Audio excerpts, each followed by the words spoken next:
حضرت ابو ہریرہ رضی اللہ تعالیٰ عنہ فرماتے ہیں کہ ایک دن میں رسول اللہ صلی اللہ علیہ وسلم کے ہمراہ اس حالت میں باہر نکلا کہ آپ کا ہاتھ مبارک میرے ہاتھ میں تھا اور میرا ہاتھ آپ کے ہاتھ میں تھا۔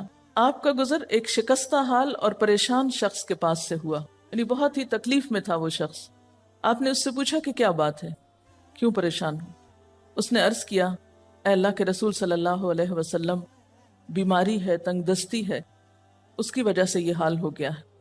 اب دیکھیں کہ بیماری بذات خود بھی ایک تکلیف دہ چیز ہے، اور کہاں یہ کہ اس پر انسان کے پاس علاج کے پیسے بھی نہ ہوں، تو پھر حال کیا ہو سکتا ہے؟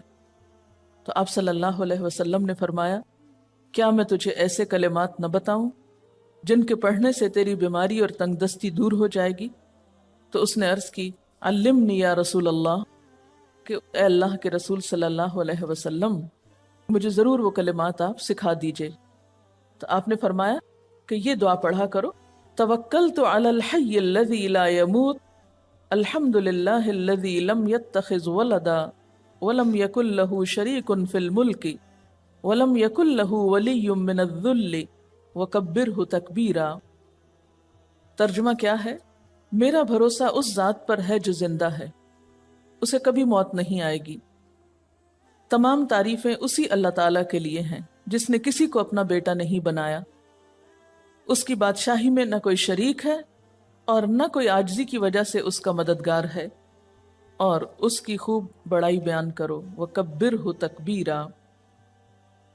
اس شخص نے اس وظیفے کو یا اس ذکر کو اپنا معمول بنا لیا، تو کہتے ہیں کہ اس شخص کی بیماری جاتی رہی، غربت جاتی رہی، اور اس کی بجائے اس کو خوشحالی نصیب ہوئی۔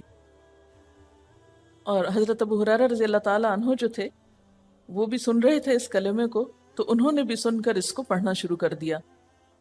تو جب آپ صلی اللہ علیہ وسلم نے ان سے پوچھا کہ تمہارا حال بہت اچھا ہو رہا ہے، تو کہنے لگے کہ لم ازل اقول الکلمات التی علمتنی، کہ میں مسلسل وہ کلمات پڑھتا ہوں جو آپ نے مجھ کو سکھائے ہیں۔